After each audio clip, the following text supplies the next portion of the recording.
I mean, ideally, I'd just like to cut them off or snake.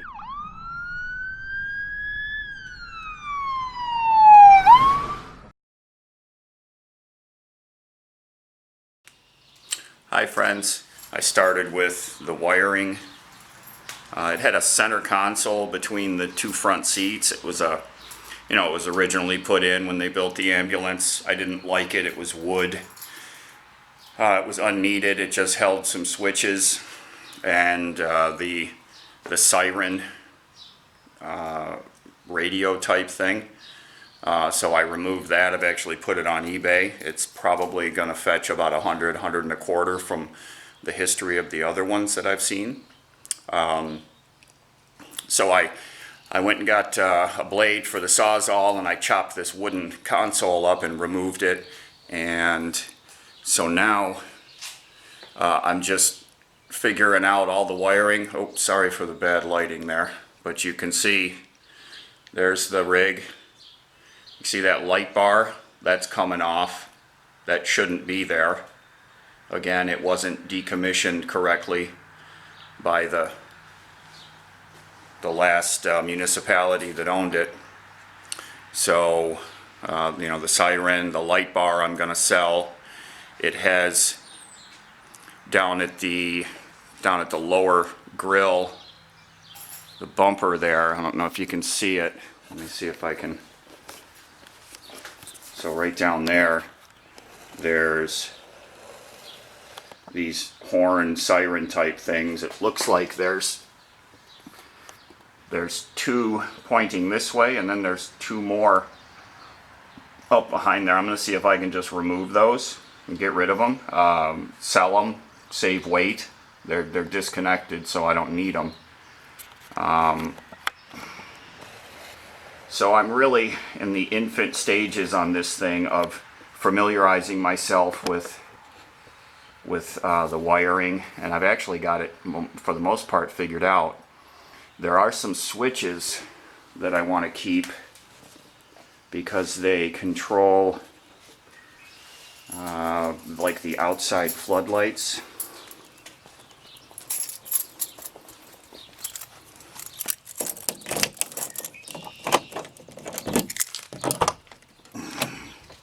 So I already shampooed the seats. They came out very nice. I was really happy about that. So the seats are going to stay. So there's the back side of the switch panel. So you can see that loom of wire that comes from the box and the control panel in the box.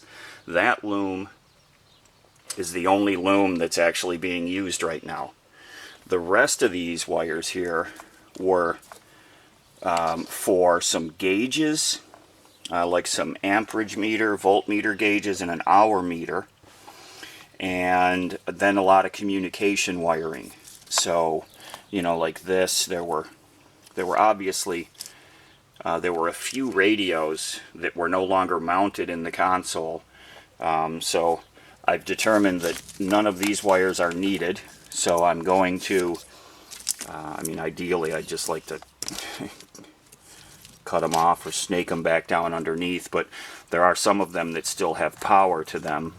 You can see I've kind of capped them off. So I'm going to go through these one by one. Anything that has power, I'm going to figure out where it's coming from and see if I can't disconnect it upstream so that I don't have any wires, hot wires down there. But this here, so these switches, I want to keep that bottom row because those are the outside floodlights, the scene lights they're called, floodlights. And when you click those bad boys on, they'll light up a football field. So I want to keep them.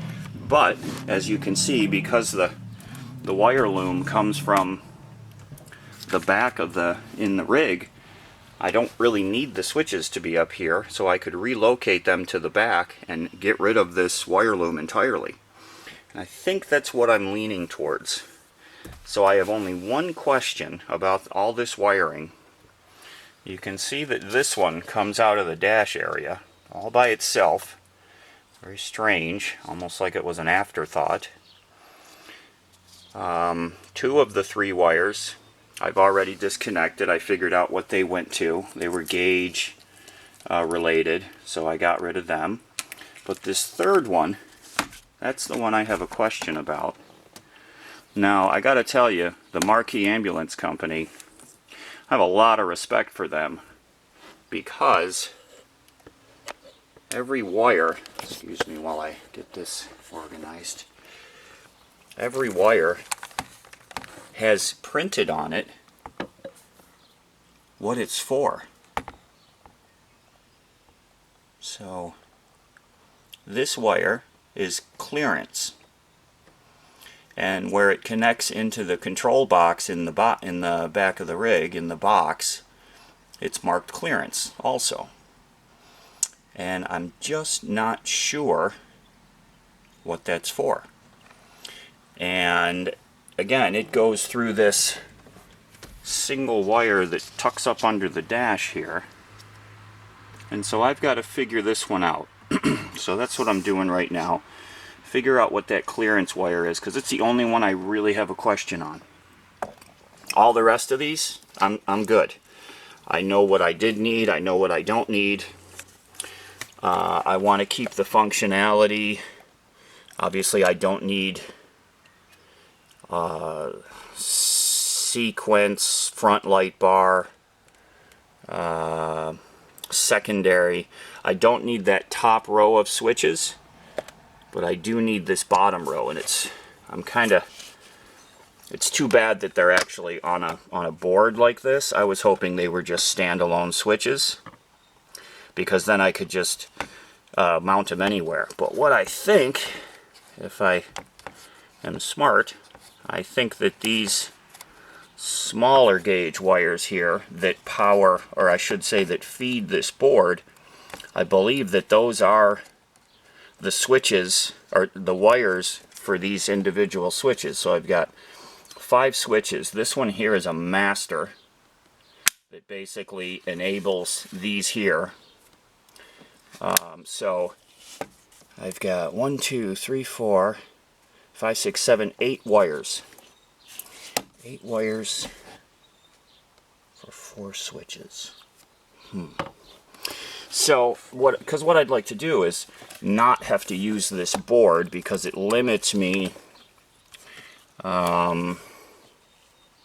It limits me in the kind of switch panel that I can use. I was gonna, get a more modern switch panel that contains up to 8 toggle switches, illuminated in choice of color, blue or red or whichever I want, and then relocate these switches to where I want them with a new modern switch panel. So if I can figure out that these wires, and I bet you I am kind of talking myself through it to you and figuring it out as I go.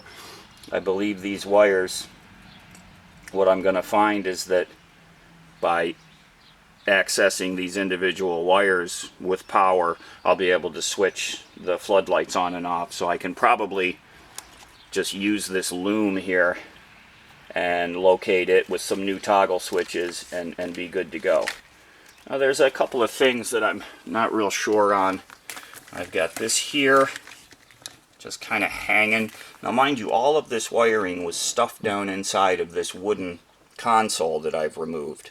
So this whole area here, in between the 2 seats, this whole area was filled with a wooden console. It actually went right back to the doorway here. So you can see why it had to go, because now, with my dog and myself, I can get out of my seat and walk straight back, flip up the armrest here and walk straight through my door and into the back of the rig. So this console had to go. So today, it's a nice day. I'm going to be working on wiring, and I'll check you all later, friends. If you want to keep following my adventures in getting this rig ready to go and all my planning, please subscribe to the channel and turn on notifications so that you catch each new installment that I post, and that way you can follow my my adventures and all of the challenges I go through. And